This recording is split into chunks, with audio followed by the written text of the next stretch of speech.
नमस्कार, आपण पाहताय कोकणशाही चॅनल कोकणच्या समृद्धीचं. मी चिन्मय घुगळे. कोकणशाहीच्या सकाळच्या बातम्यांमध्ये आपणा सर्वांचं स्वागत.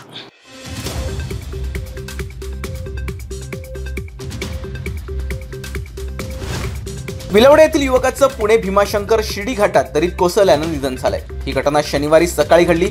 ट्रेकिंग करत असताना पाय घसरून 100 फूट दरीत कोसळल्यानं त्यांचा मृत्यू झालाय.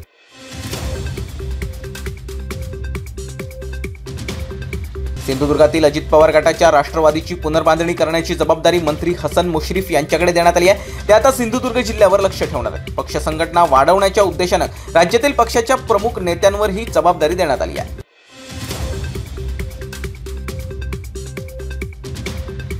क्षेत्रफळ येथील राखीव जंगलात खेरतोड केल्याप्रकरणी ताब्यात घेण्यात आलेल्या एकाला 1 दिवसाची वनकोठडी देण्यात आली आहे. लहू एकनाथ गावडे असं त्याचं नाव आहे. तर फरार झालेल्या संदीप गावडे आणि विश्वास गावडे यांचा शोध सुरू आहे.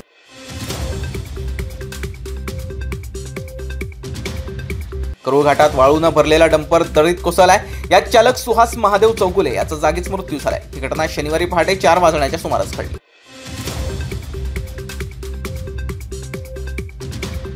मुंबईहून मडगावच्या दिशेने जाणाऱ्या नेत्रावती एक्सप्रेसची धडक बसून 3 गवारड्यांचा जागीच मृत्यू झालाय. ही घटना शुक्रवारी रात्री 11:15 वाजण्याच्या सुमारास घडली. ही धडक एवढी जबरदस्त होती की गवारडे रेल्वे ट्रॅकपासून काही अंतरावर दूर जाऊन पडले.